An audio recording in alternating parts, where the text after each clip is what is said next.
Because of Bessie Coleman, we have overcome that which was worse than racial barriers. We have overcome the barriers within ourselves and dared to dream. Lieutenant William J. Powell, American engineer, soldier, civil aviator, and writer credited with promoting aviation among the African community, African American community.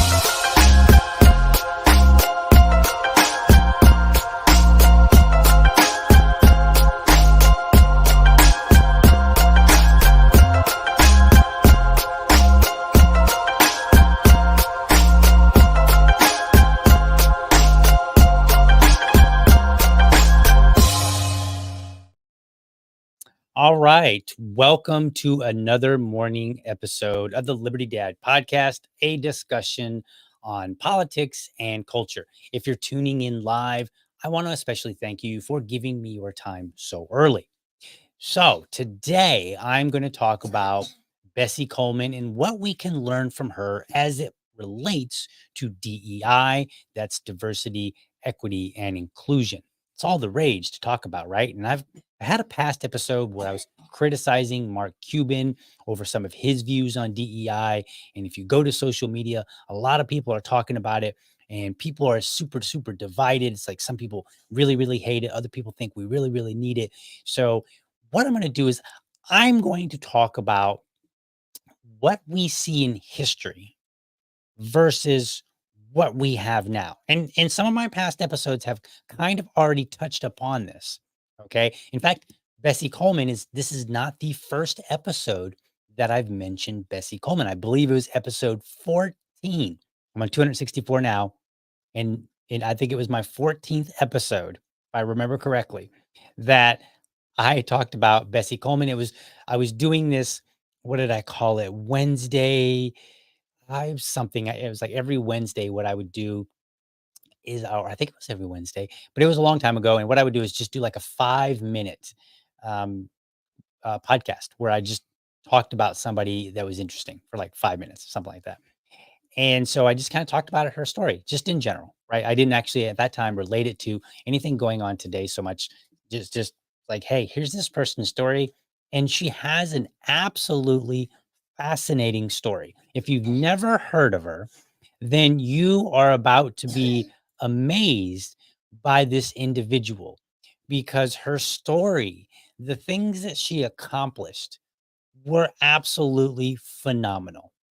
Now, what kind of kicks this off a little bit and kind of what got me going on this is Elon Musk recently posed a question and it kind of got some people stirred up. So here's what he said. Let's get this up on the screen here. He says, "Do you want to fly in an airplane where they prioritized DEI hiring over your safety? This is actually happening." And he's quoting somebody, and they're talking about the recent event with Boeing and some things that are going on with the airlines flights today. Like you heard about the door that came off and the loose bolts and some other stories. And so people are concerned. They're like, hey, is DEI going to be like the next affirmative action? Are we giving people a place where they don't belong just because of their skin color? And how is that going to affect us? Like, are we going to end up, crashing a plane because an underqualified pilot was hired because they were black? Now, I don't believe so. I don't believe that's quite how I don't believe that we're going to see that play out like that. But first, let's get a sense of who Bessie Coleman is so that we can talk about, okay, well, what is DEI and how is her story relevant? So here's a clip of Bessie Coleman, not of Bessie Coleman, but it's from, I believe, the History Channel. And this is kind of summarizing her her story. And then I'm going to kind of go into it in a little bit more in depth because I think it warrants it. Just, I mean, if nothing else, just because it's an amazing story. But also, I think the details are very relevant to the conversation that we're about to have. So here is that clip. Let's play it. Blacks had the same dreams, the same aspirations, the same love of flight, but they were barred for social reasons, had never cast a long shadow.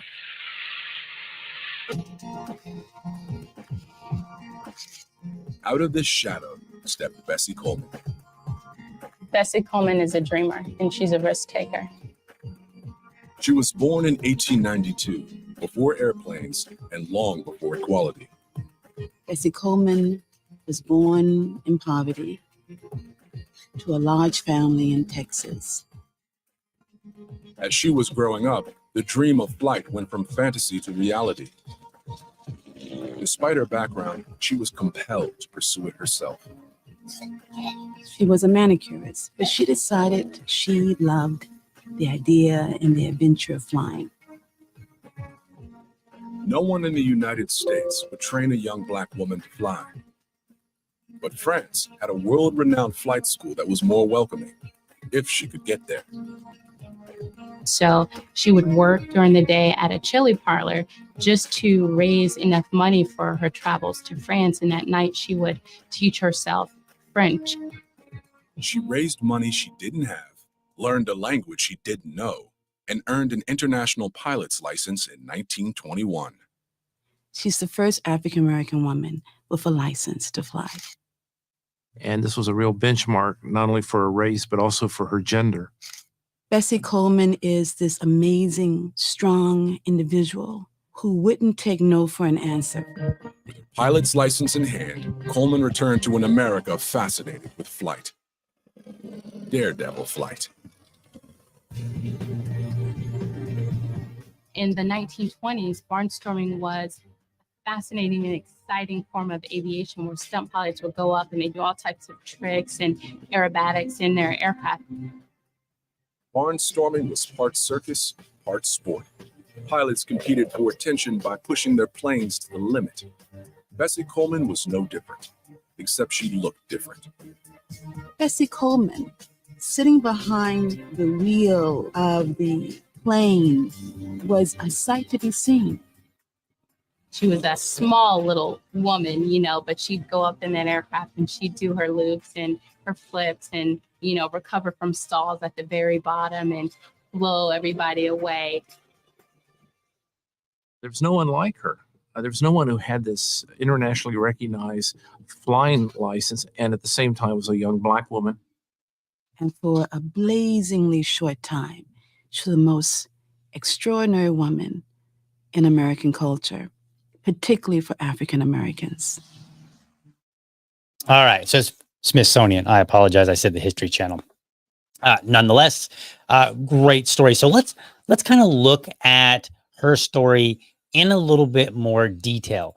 So what I'm going to do is just to make this super simple, I'm going to read some stuff from her Wikipedia page. Now, I realize that Wikipedia is, there's this criticism of using Wikipedia when you're using it for kind of like general facts that aren't really up for dispute. I think it's a perfectly legitimate source, and they cite their sources, which you can go and check. And I have checked out several of the citations. They lead to other, what you might think of as more reputable sources, but it's a nice little compact spot to read a little bit more about Bessie Coleman, because I think some of the details you need to understand the time that she was in. You need to understand the situation that was before her and what she did, right? Like, it sounds amazing already. In 1920s, they're just getting into flight, and she becomes a stunt aviator. So let's pull this up on the screen here. All right, perfect. And then we're going to read through it a little bit, and there's a picture of her. So she was born in 1892, and she lived to be 34 years old and died in 1926. She was the first African-American woman to hold a pilot license. She earned her license from, and I'm probably not going to say this correct, but the Fédération Aéronautique Internationale, right? I think that's my French. I need to go study some French, really. But she earned that in 1921 and is the earliest known Black person to earn an international pilot's license, right? Like, that's how she got it. So how did she do that? Well, she was born in Texas to sharecroppers, and she ended up attending one term of college at Langston University But unfortunately, she ended up having to drop out because she didn't have money to continue. Okay. Let's go down here a little bit where we want to go. Okay, so this is interesting here. Coleman began attending school, and why is there always names that I cannot pronounce? Uh, she started attending school at the age of 6. She walked 4 miles each day to her segregated one-room school where she loved to read and established herself as an outstanding math student. She completed her elementary education in that school. And then later, she enrolled in the Oklahoma Colored Agricultural and Normal University in Langston, Oklahoma. She completed one term before her money ran out, and then she returned home. Okay. At the age of 23, she moved to Chicago, where she lived with her brothers.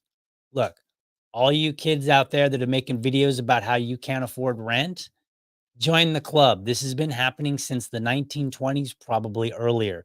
People roommated with siblings and with friends forever. I have, and so has everyone else. Anyway, that's not really where we're going. It's just a side note. In Chicago, she worked as a manicurist at the White Sox barbershop, where she heard stories of flying during wartime from pilots returning home from World War I. She took a second job as a restaurant manager of a chili parlor to save money in hopes of becoming a pilot herself. So in 1915, she decides, like or somewhere around there, maybe a year later or so, but around 1915, she moves to Chicago. She's living with her brothers, and she's working 2 jobs so that she can maybe become a pilot.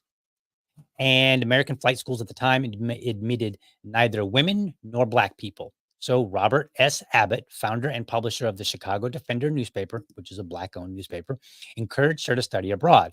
Abbott publicized Coleman's quest in his newspaper, and she received financial sponsorship from banker Jesse Binga and the Defender.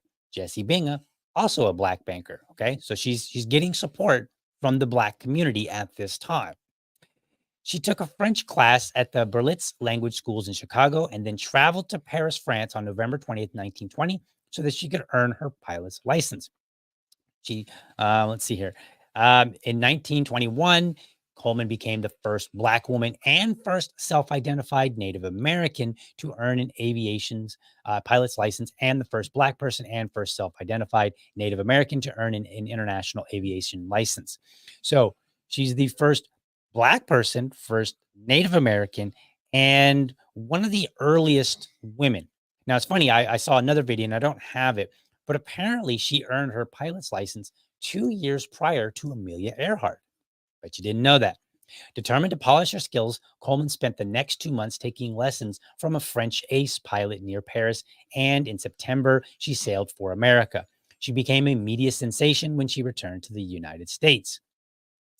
With the age of commercial flight still a decade or more in the future, Coleman quickly realized that in order to make a living as a civilian aviator, she would have to become a barnstorming stunt flyer, performing dangerous tricks in the air with then still novel technology of airplanes for paying audiences.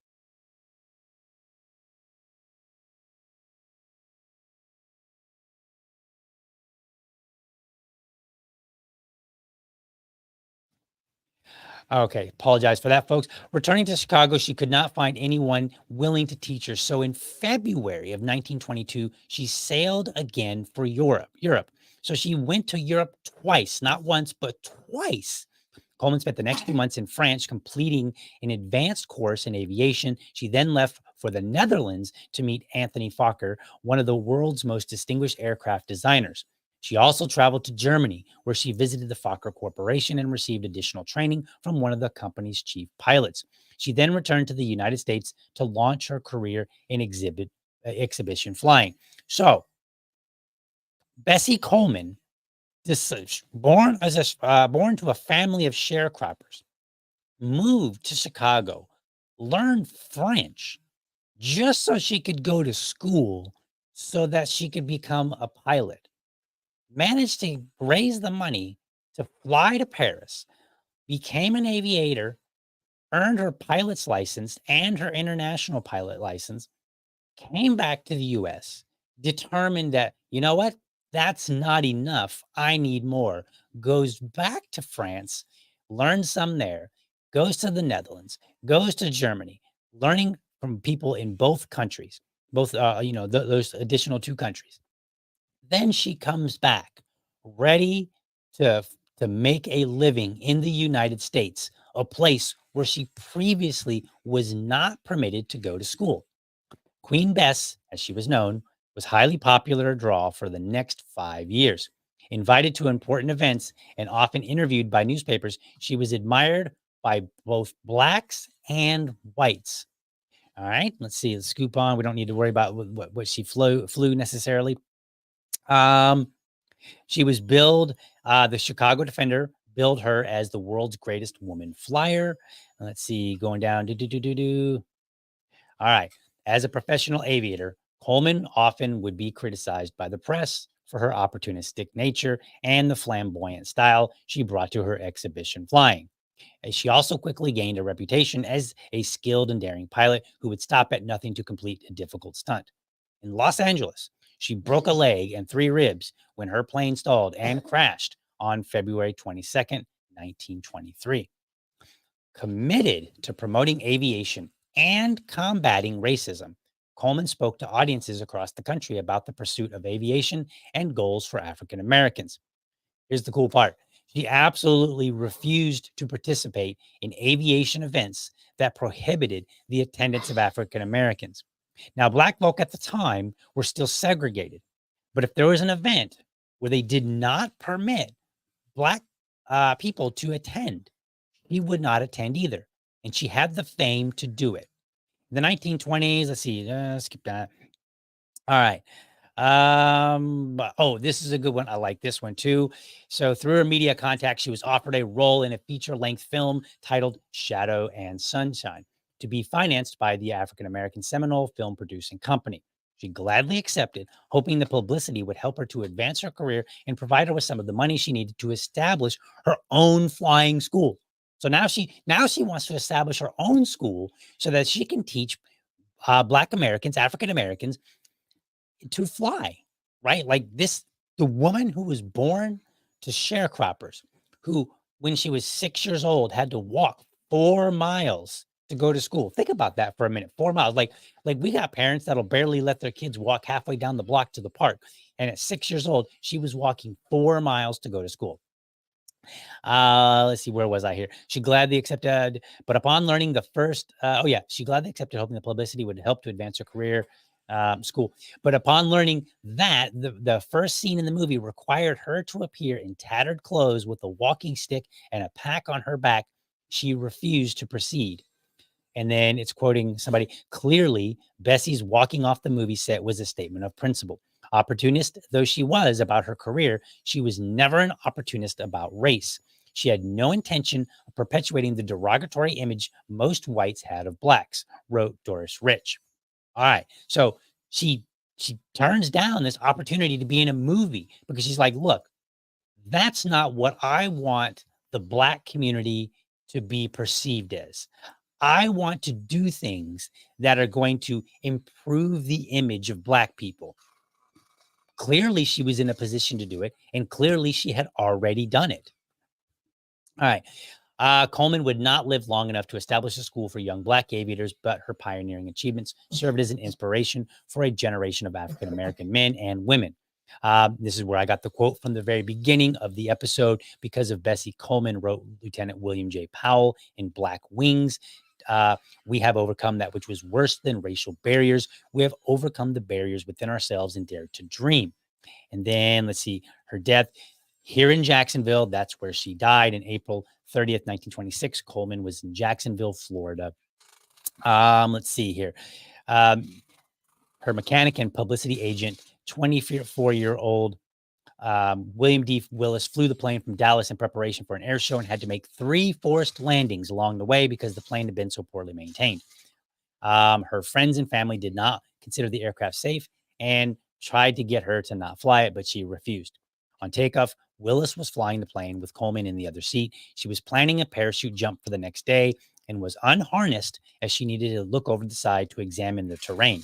About 10 minutes into the flight, the plane unexpectedly went into a dive and then a spin at 3,000 feet above the ground.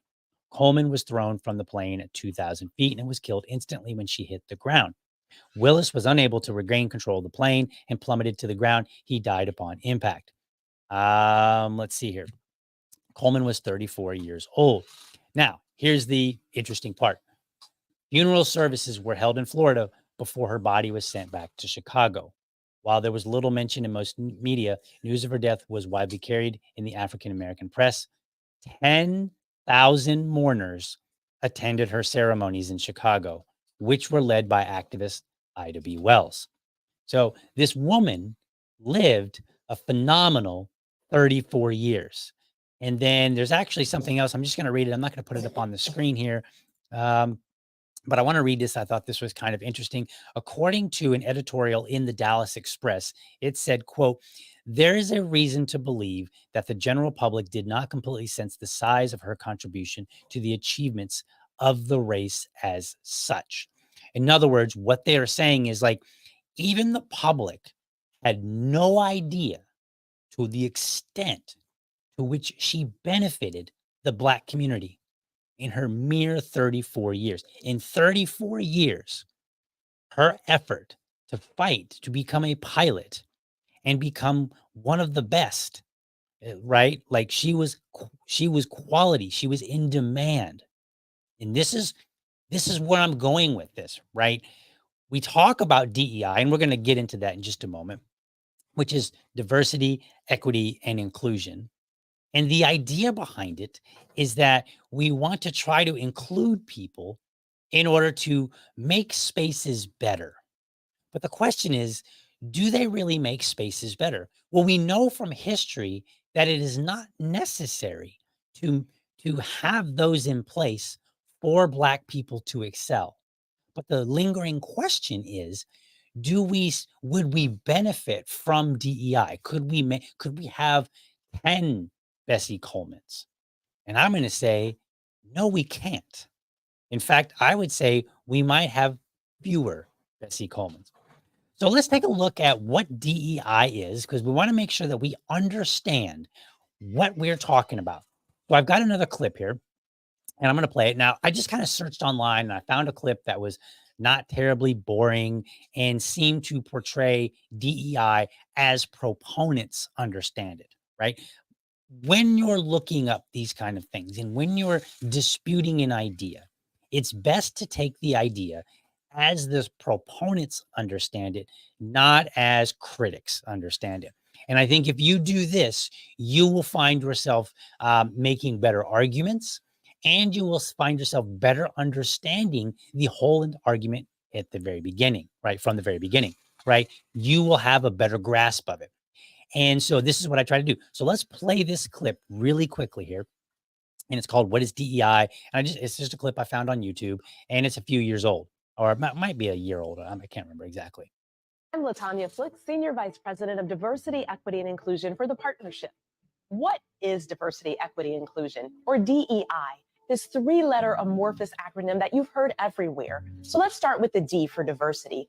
We think of diversity as composition across many facets of identity, and that could be race, gender, age, LGBTQIA status, veteran status, class, so many factors of identity, but it's about composition. The E is for equity, and we think of equity as the condition that exists when identity no longer determines outcome. So those factors of identity that I just talked about no longer are a predictor of what happens to someone. And then I, it's for inclusion. And inclusion is about experience. Do you have a sense of belonging? Can you be authentic? Can you bring your full self to work? So diversity, composition, equity, outcome, inclusion, experience. That's DEI. Okay, so let's back that up a wee bit and keep those up on the screen here. So I'm going to try to back that up here. I can do that. Let's see. Can I get it there? Let's see. Oh. I'm Latanya Flick. Oh, hold on. Let's go. Right. Let's go to the end here. Think of belonging. Can you be authentic? Can you bring your full self to work? That. We'll get so this. Diversity, composition, equity, outcome, inclusion, experience. Okay, perfect. Right there. We got it up on the screen. All right. So DEI is effectively thinking in terms of, is the group diverse? And a lot of people will present this as, is it representative of the population? And they look at it and they say, well, it's not. So therefore, there must be a problem. Then they look at it and they say, okay, well, some people had a better start. So in the case of Bessie Coleman, they would say something like, well, Black people were not allowed to go to aviation school. So therefore, they're behind, right? As a group of people. So if you start from the moment that at the very first aviation school opened up to the time where you maybe have the first graduates from an aviation school that allows Black people, whether it's segregated or not, what they're going to look at in terms of equities, they're going to say the white folk got a head start. And let's say that there was a 10-year gap, right? So let's say you have your first aviation school, but it's whites only. 10 years later, you have your first Black school for aviation. And then maybe, let's say, I'm just going to make up a number. Let's say 2 years later, you have your first graduates. Well, those graduates are 10 years behind their white counterparts. And so the idea behind equity is, how do we resolve that? How do we, is there a way to compensate, to address the fact that this group had a head start, right? And you'll see these kind of pictures everywhere. Like you see the picture of the fence with the people overlooking, watching a baseball game or something like that. And you see like three individuals. The first individual is like a tall man, and he's basically able to look over the fence. And then you see the person next to him is maybe like like a teenager or something like that. And he's standing on one box, and he's also looking over the fence. And then you see like maybe a small kid, and they're standing on like maybe 2 or 3 boxes, and they're also getting to. And basically the idea is that these boxes, they represent equity. Like, hey, maybe these are all adults and they're just of different stature. And so therefore, these boxes help create some equity between them, because now they can all enjoy. The outcome here is now equal. They all get to enjoy this, right? So this is the concept of equity as it's explained by proponents. And then you have this inclusion where she describes it, and she said, like, it's this experience. Like, can you be your authentic self? Can you be who you want to be, whatever that means? And so when DEI proponents push this idea, what they're effectively trying to do is they're trying to make this environment of something that they want to see on a social basis. This is why critics will come back and say, but you're kind of doing this at the expense of merit. This is why Elon Musk, when he asked that question, he's like, do you want to be in a plane where they're prioritizing DEI over safety? Right. And he's like, that's happening. Right. And this is where the criticism comes from. So where does Bessie Coleman fit in all this? And we're going to move away from that. All right. So where does she fit? Well, think about Bessie's story. She grew up in a time where racism was fully acceptable. Okay. And like, you could be a total bigot. You didn't need an N-word pass because you were white. You automatically had a pass. You could say whatever you wanted and you would not get fired. There was no such thing as getting canceled. You could open a restaurant and you could say no Blacks allowed. You could do all of these things, right? And it was acceptable socially. And because of that, you didn't have airline pilots or aviation pilots, right? We didn't have airlines at the time. You didn't have aviation pilots at the time that were Black until Bessie Coleman come along. She came along and she said, well, I want to be a pilot. What do I got to do? And so it was suggested to her, well, maybe since you can't get the opportunity here, you go where the opportunity does exist. And then you come back. And she did. And she came back and people were awestruck and they loved her. They loved her so much that when she died, 10,000 people went to her funeral. 10,000 people went to an aviator's funeral. Think about that for a moment. Think about the impact that you have on people such that 10,000 people would show up to your funeral. 10,000 people who may have never met you, right, personally. Or if they did, it was briefly. So they couldn't possibly get to know you very well. This is the kind of impact that she had. Now, why did she have this? She had this because the odds were against her and she refused. She refused to accept those odds. She said, "No, I want to be a pilot. There's got to be a way." And she worked multiple jobs. She did all these things that DEI proponents would say, well, you shouldn't have to do.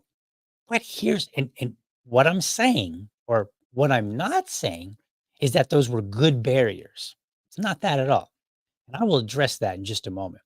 What I am saying is that because of those barriers and because people understood the barriers, there was no doubt in her skill.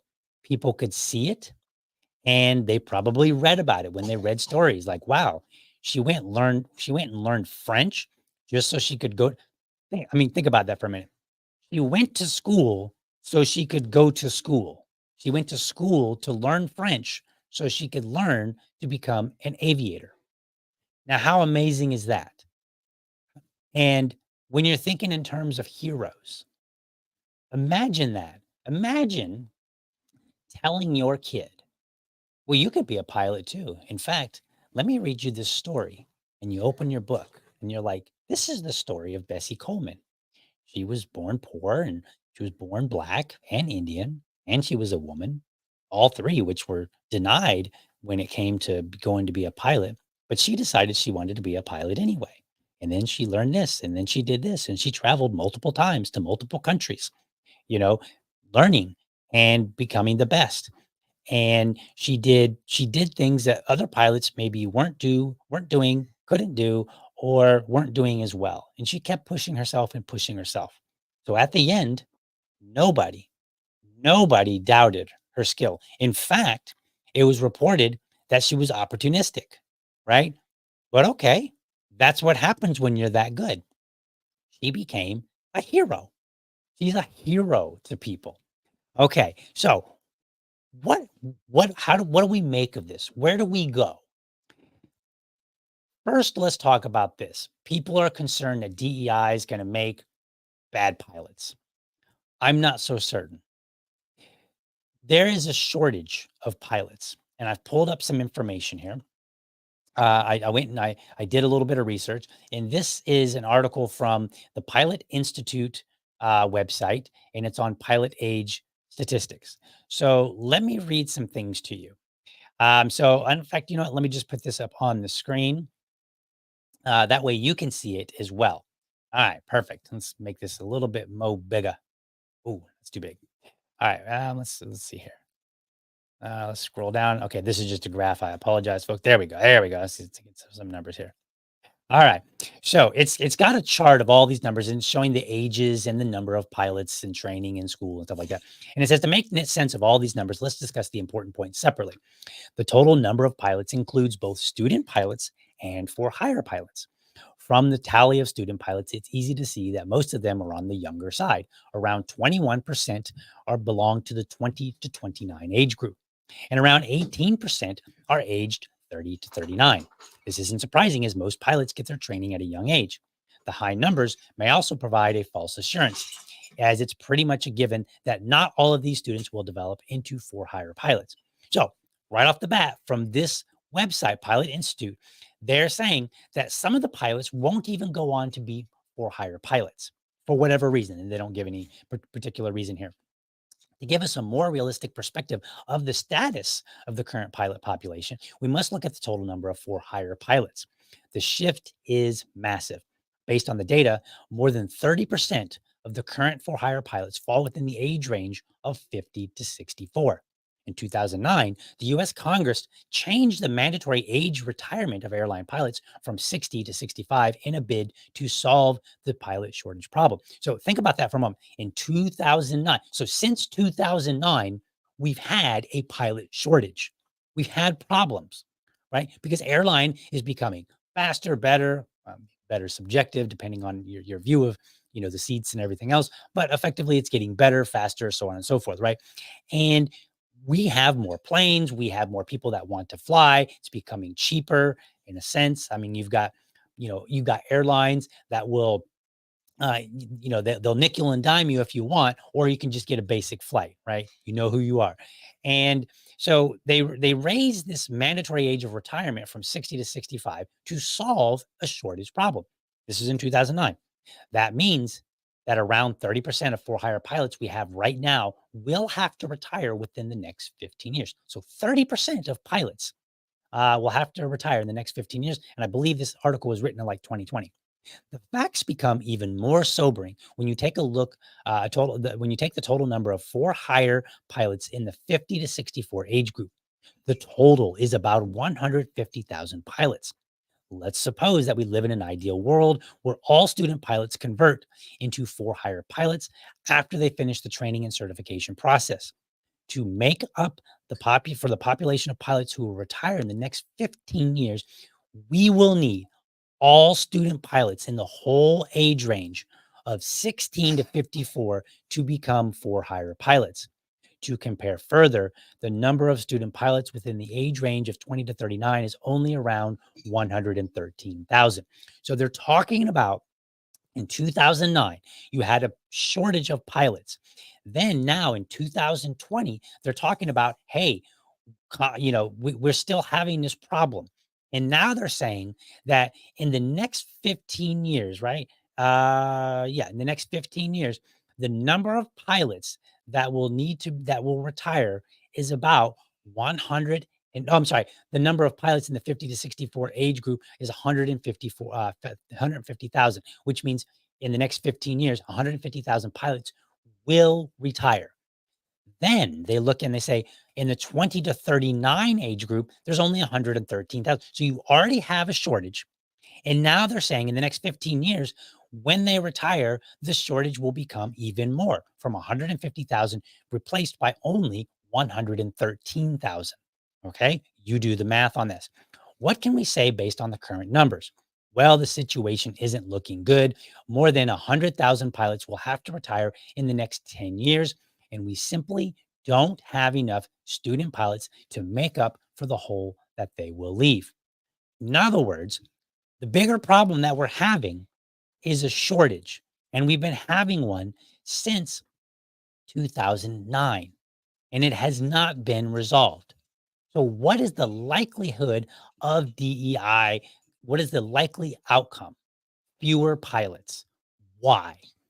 If we're hiring on the basis of I don't want to say on the basis of, if we're looking to create a representative pilot force, if you will, that's representative of the country, which is generally what DEI advocates will talk about, then what you're going to have is you might have pilots that don't get hired, which means you're simply going to have even fewer pilots.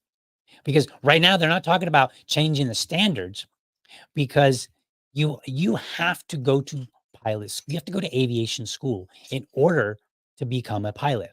There are certain requirements. And if you don't have students going into those fields, going to school, then they won't be coming out as pilots. Think of it this way. If you want 50,000 black pilots in the next 10 years, right? Let's just make up a number. You want 50,000 black pilots because that will make the world a better place, right? Presumably. Then what you need is 50,000 black students to go to school, or black people to go to aviation school. But actually, as we read, you need more than 50,000, because many of those students never become for-hire pilots. Some of them, for whatever reason, go on to do something else. Maybe they decide flying is not for them, whatever the case may be, but they end up not doing it. And we know that's true. because we all know people that have went to college and then they end up in a career that has nothing to do with what they went to school for, right? So this happens in everywhere else in the world. There's no reason to believe that it wouldn't happen in aviation, in flying. So the ultimate, in my opinion, the argument isn't that we're necessarily going to have unqualified pilots. We're going to have fewer pilots. And the majority of your pilots are in the 50 to 64 age range. Why is that? Having somebody with experience is a big deal. In fact, talking about experience, you might remember the Miracle on the Hudson from Sully Sullenberger. That was the pilot that crash landed a plane safely. I think not a single person. There was a couple of injuries, but everybody lived. He crash landed. They basically flew. They were hit by they ascended into the air. They were hit. They were struck by a flock of birds. I believe both engines went out, and they had to crash land somewhere. And they had mere minutes to figure out what to do. And Mr. Sullenberger, he was the captain of the plane at the time. He said, "We're crash landing into the Hudson." And he landed into the Hudson, saved everybody's life, and he was considered a hero. So here's what you may not realize about him. Captain Sullenberger was in civil aviation from 1980 to 2010. The event happened in 2009. Many of these events that happened, they caused Congress to increase the requirements for pilots.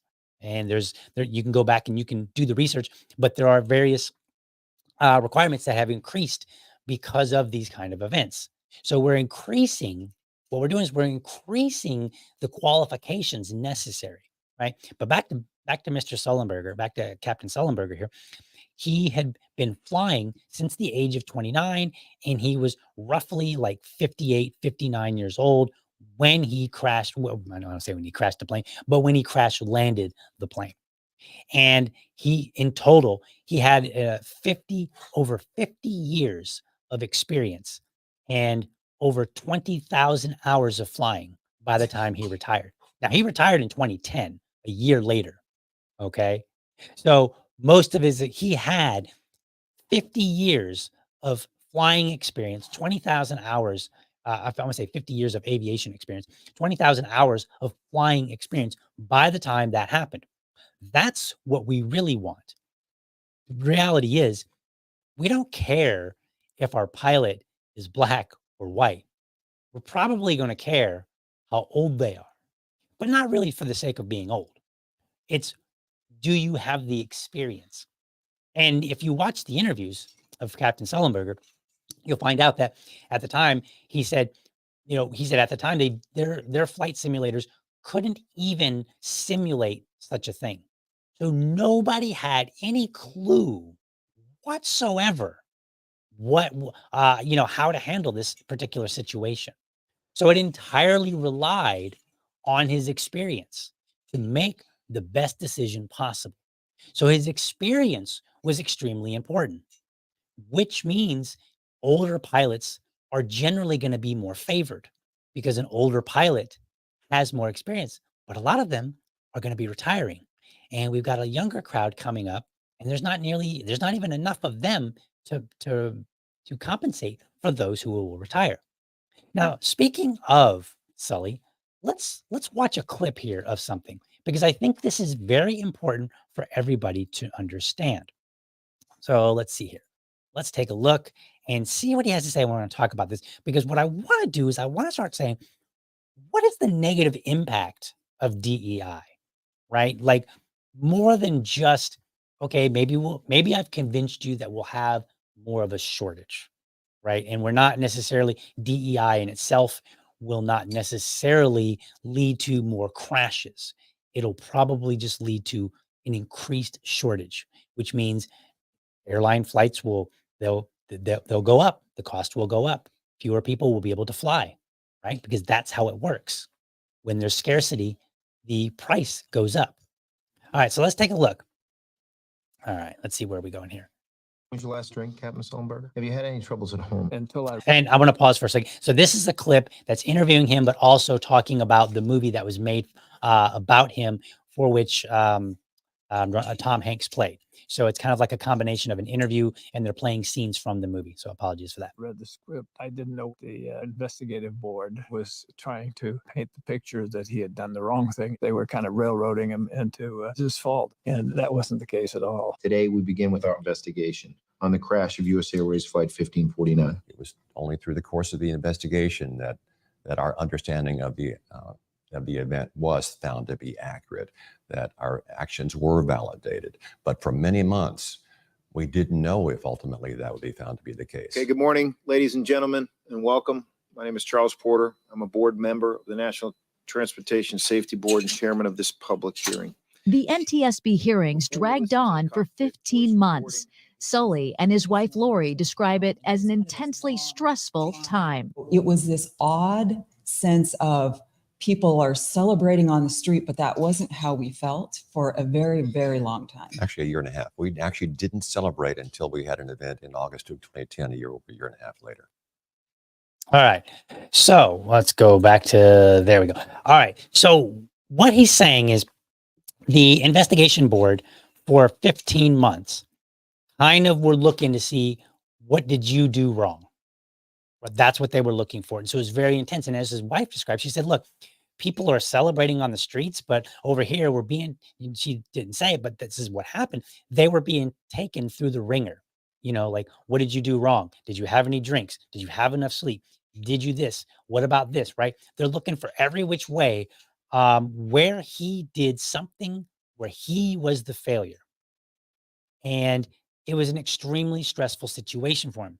So what I want you to do, I want you to think about this, because the worst case scenario is that we start lowering standards, we bring in people through DEI, and then people are ill-equipped to be in the position that they're in, right? That's the worst case scenario. That one I don't believe is necessarily the case. I think right now, as it stands, you are just going to simply see fewer people being hired so that airlines have the right composition of pilots to make people happy. And better to have the right composition and too few than to have the wrong composition and enough, right? Because they can deal with the fact that they have too few. Just raise prices, fewer people fly. End of story. People get angry, they can't fly out to see grandma. Well, that's tough beans. You just get on the flight and you pay for it. Like, they'll still make money, right? They'll just raise the price and they'll deal with fewer pilots, and we will deal with fewer flights. But what is the impact of DEI here? Well, here is a white guy. Okay. So he's definitely not DEI, right? I mean, he is technically in the most strictest sense, but he was taken through the ringer for 15 months. They were looking for where he was at fault, and it was extremely stressful. So imagine if a black pilot had lands in the Hudson in a couple of years, and we've had this conversation about DEI. Well, in the minds of many, they're going to be like, well, was he a diversity hire? Was he somebody that shouldn't have been there anyway? Maybe they cut him a little bit of slack because he was a black man when they wouldn't have done it with a white man. So now guess what happens? If you said that there won't be the celebration in the streets when he saves a bunch of lives, you would be correct. Go to the head of the class, because that's exactly what's going to happen. So at least Sullenberger had the opportunity to know that he did nothing wrong and that the public felt that he was a hero, even if the board, the Safety and Transportation Board, was taking him through the ringer to find out what he did wrong. Now, ultimately, they did determine that, hey, you know what? Based on the review of all the evidence, turns out that, yeah, you made a phenomenal decision and you really are a hero. But here's the catch.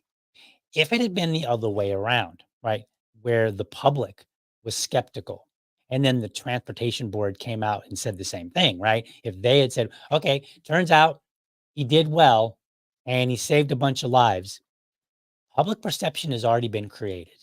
Too bad, so sad, right? That is the danger that we have with DEI, is that the public perception does not perceive this as being the best. They just don't. And as it turns out, there's good reason to believe that DEI is not going to make Black people feel that they are the best or around the best. So let me throw another name at you in another clip here. This man is named John McWhorter. I love John McWhorter. I've been reading and following his stuff for many years now. And so if you haven't read any of his books or sorry, buddy, or any of his material, then I recommend that you dig in. So he did a debate in 2007, right? Yeah, 2007 on affirmative action. Now, affirmative action is a bit different than DEI.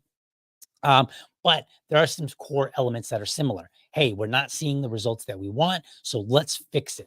Let's change things. So in this debate, he makes an interesting comment. I think it was in his opening statement. And I want you to hear this because I believe this plays a role in the conversation on DEI and how it affects the Black community.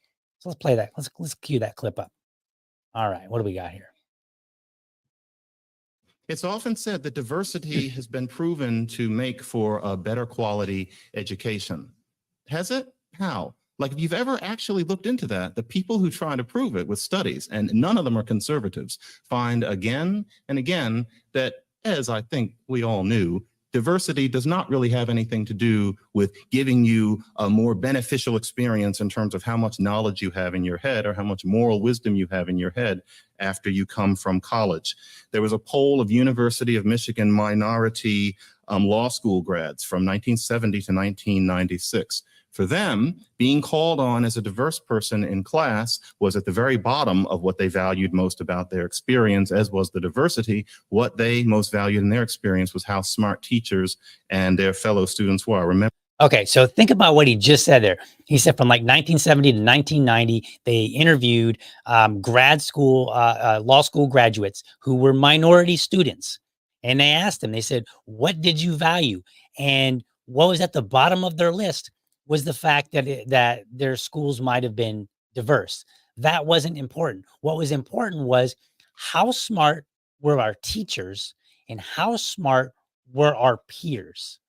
Because remember, as a student, I would be paying to go. I don't want to pay just so I can be around people like me. I can do that for free. I want to be around people that are good. I want to be around people that are quality because that makes me feel good. Because if I'm in the presence of other good people, then clearly I must be good. And not only that, if they're a little bit better than me, then there's an opportunity for me to get better. I can't get better if I'm around mediocre people in a particular area. All right, let's continue watching. He's got a few more seconds. Remember, this is minority students. Or J. Mitchell Chang showed that in terms of diversity in your undergraduate experience, it did mean that you talked about race more on campus, but it didn't mean that you had more friends of another race, and it didn't improve your GPA, and it didn't improve how you felt about going to college. Okay, so he points out like, hey, yeah, maybe we talked about it more, but guess what? I didn't have more friends and my GPA didn't go up. The things that matter the most, because when people are out to seek, when they're seeking out an endeavor to accomplish, they want to do it and do it well, right? And if that means being around French people to learn how to be a pilot who are white, mostly, I mean, there's some Black French as well, but a largely white population, then yeah, people will go there. They want to be around people that are good. And if you remember during Bessie's story, she kept finding her way to, expert pilots who were the lead, in leadership in a particular, in not pilot companies. I mean, airplane companies. So she was finding people of top quality to train from. That's what made her the best. Being around other people who were better, not who were Black, who were better. Right. So the diversity component of it kind of kicked out the window. Even Cole and Eleanor Barber have shown that when Black students are placed in schools where they actually would have been more appropriately placed in terms of qualifications, and qualifications do matter, into schools like these, then what happened is that they made lower grades, which discouraged them from going to get PhDs. This was a study done by good liberal people. They did not expect it. But that means that we have fewer Black academics because of these policies. Okay, so what he's talking about here is, and he's talked about this at length, you can go and look. So he's talking about this idea of like, hey, we bring more Black students in, so we have a better representation, we get more Black people out in the workforce. And if we if we bring Black students into to colleges where they are not prepared for it, okay?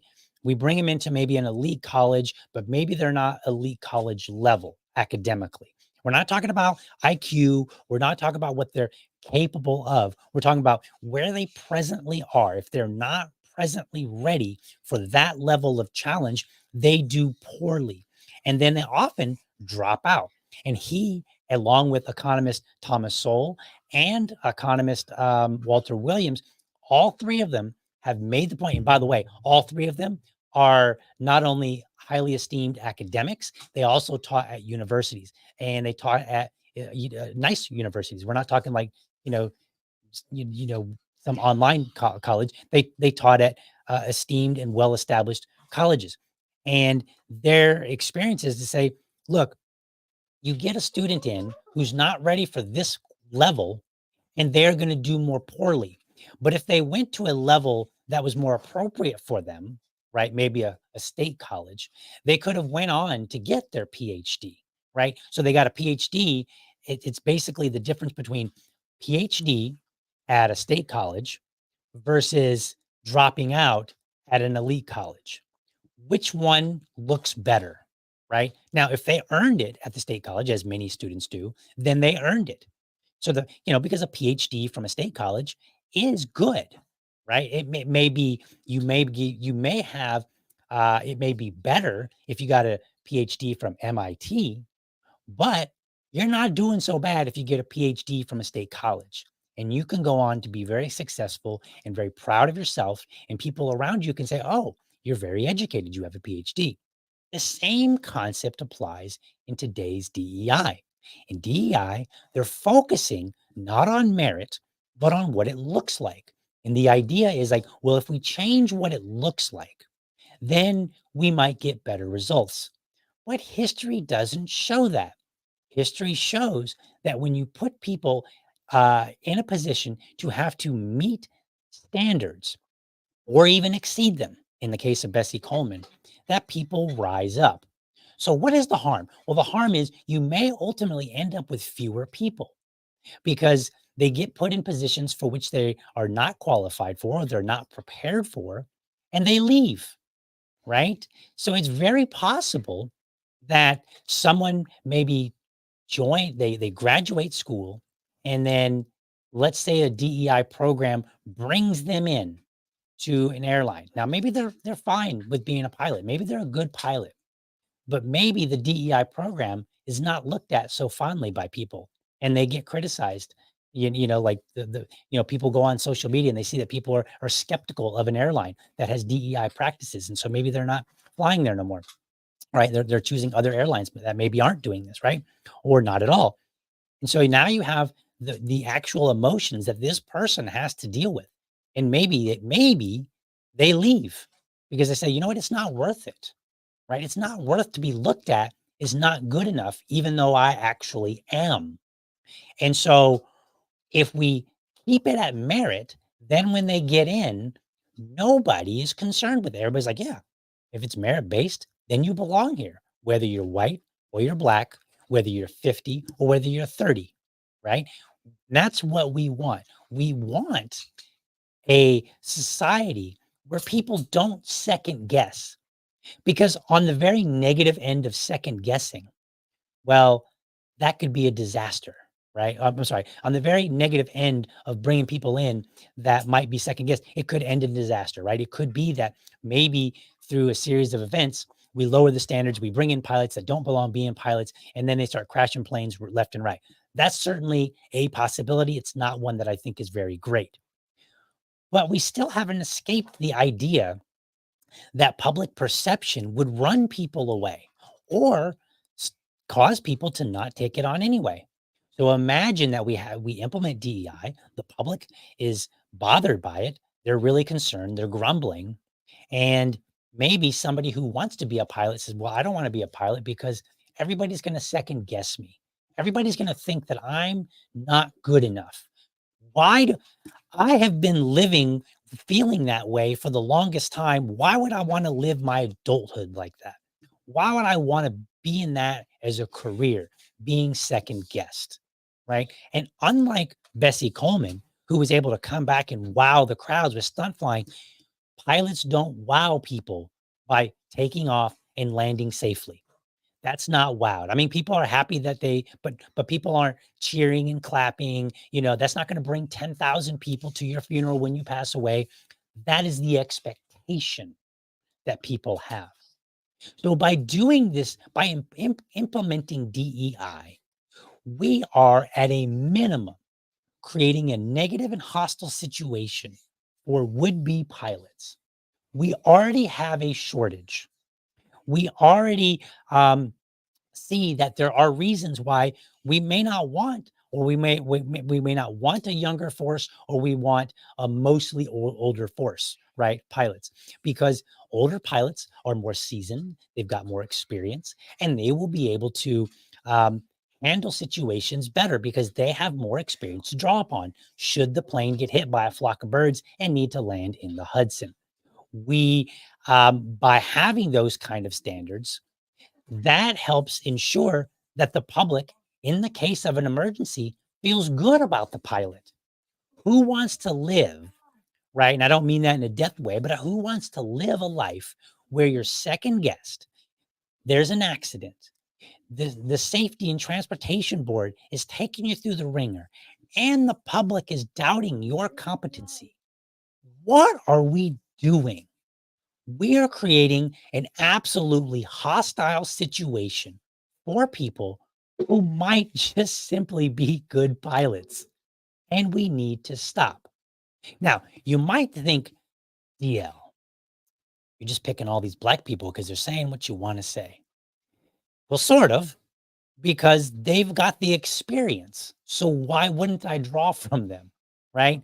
Not to mention Thomas Sowell.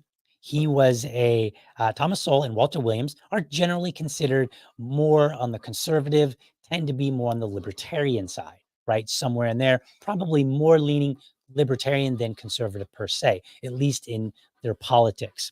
Okay. John McWhorter, however, he describes himself as a quote, liberal, cranky liberal Democrat. So he's not from the right at all. Okay. And people like Bessie Coleman was fighting against racism, which is a good thing, but nobody thought her as undeserving of her recognition for aviation skills, right? So people look at her and be like, hey, this was a quality pilot. She was awesome, phenomenal. 10,000 people showed up at her funeral. That's an amazing thing.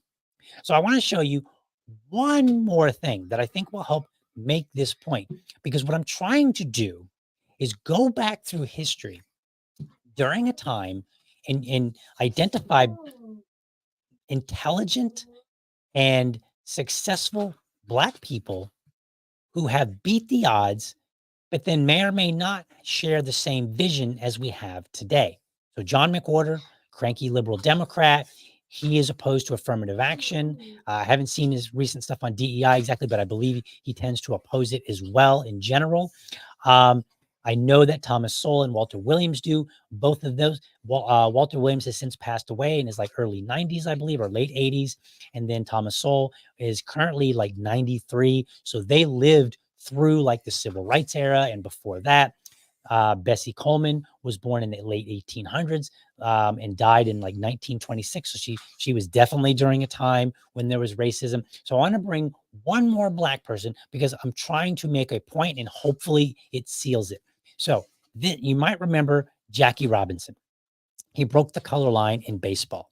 So I want to play a clip from 1972. This is like shortly before his death. And he's on the Dick Cavett show.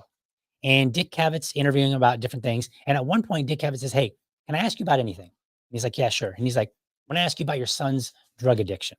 So Jackie Robinson had a son who was addicted to drugs and had a real problem with it. And I think he ended up even crashing a car at one point. But I think that was after his rehabilitation. So I believe that he actually was not on drugs when he crashed his car. But I want you to hear what Jackie Robinson said. And this is very important because Jackie Robinson participated in the civil rights movement, right? So he wasn't like necessarily a right winger. Now he might've been more Republican. I don't really know, but he's not of the variant today that says, oh, we don't need all this, the civil rights, the civil rights, the CRA, the Civil Rights Amendment, amendment, Act. I don't know why I had trouble with that. He's not of that caliber, at least, because he participated in the civil rights movement.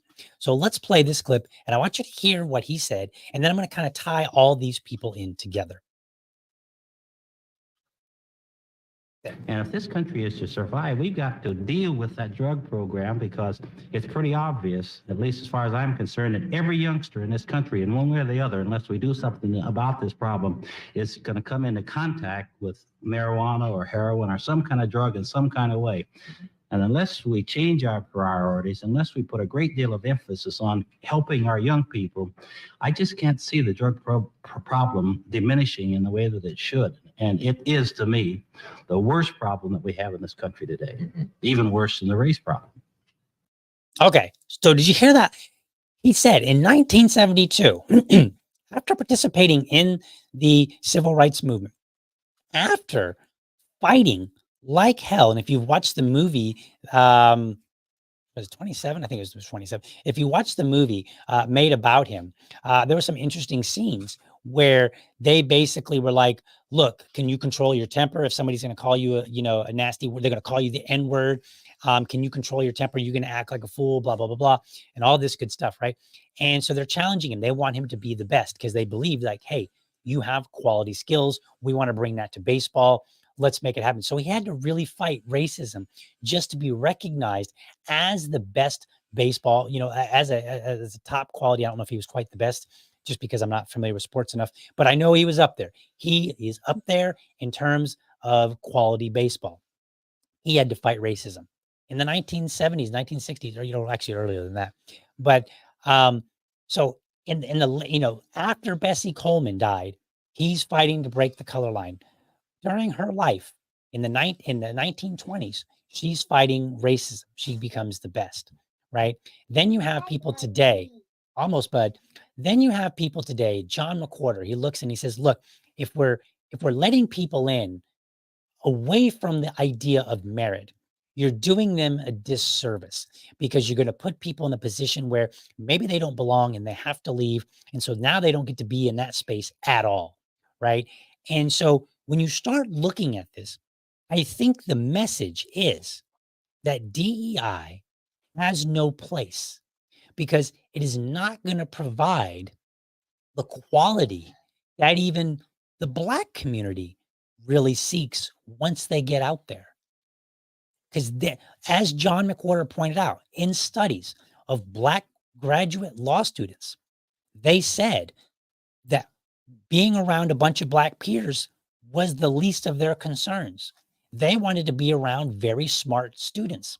They wanted to be instructed by very smart teachers. They didn't care about the composition. And the difference there than, say, Bessie Coleman is that in Bessie Coleman's day, it not only didn't exist, but it couldn't exist because they were segregated. And they would say, like, you're Black, you can't go to school. We don't live in that world now. You can go to school. There are Black pilots. There are good Black pilots and pilots of every other race, right? They exist already. DEI harms people. It harms people by creating a public sense that somebody's not worthy. It harms people by putting them in a position where they may otherwise choose to leave than to fight the additional discrimination based on the question of whether or not they really earned their place. DEI is as destructive as racism once was. There are two ends of this spectrum.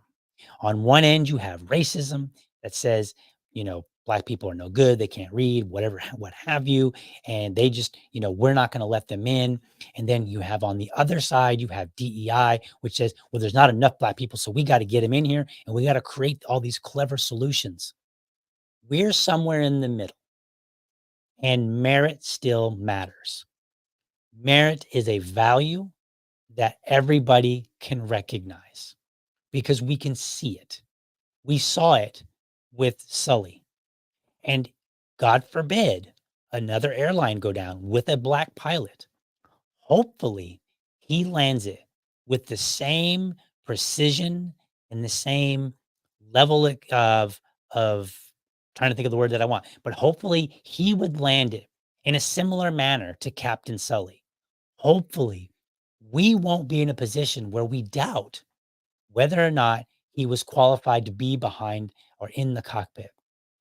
Hopefully, we celebrate him too, even while he's probably going to be going through all the same things that Captain Sully went through, which was to be questioned about everything. When was your last drink? How much sleep did you have? What about this? What about this? What were you thinking? Why did you make this decision? Why didn't you make this decision? So on and so forth. These are the things that we are setting up the Black community and other minorities for, to be viewed even less, but not because of their skin color per se, but because of the practices that we as a society put into play. And when those practices aren't merit, it causes question. And when you have question, the worst thing that happens, in my opinion, you ruin heroes.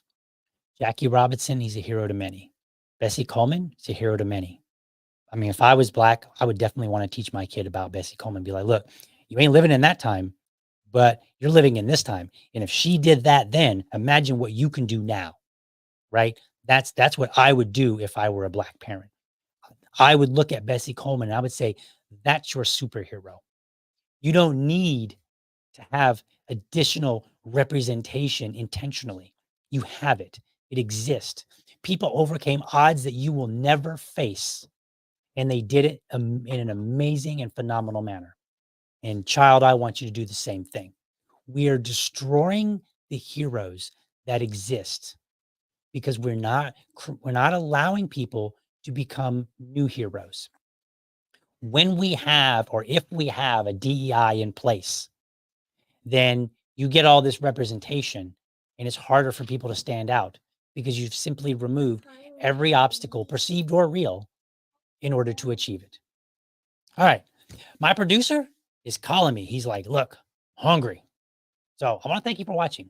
I hope you found the episode informative and inspiring. I want you to be sure to catch me weekdays, Monday through Friday, 7 a.m. Eastern, for an informed discussion on politics and culture. And then again, Sunday nights, 7 p.m. with my co-host, Susan Hogarth, where we discuss LP happenings. That's where we look across the vastness of tyranny in this United States, and we bring to you news of what is going on with libertarian parties. I want you to make sure that you're subscribed to my YouTube channel, or if you prefer, my Rumble channel. You can go to youtube.libertydad.com, or you can go to rumble.libertydad.com. While you're there, let me know how I'm doing by leaving a comment, except for you sellers who keep jumping in there to say, hey, I noticed your channel isn't growing as much as you could. You want to pay me? No, I don't. So don't even bother. But otherwise, leave me a comment. Let me know how I'm doing. And lastly, I want you to remember, if you are a champion of liberty, your business is people, your product is liberty. I want you to have a great week. Catch you next time.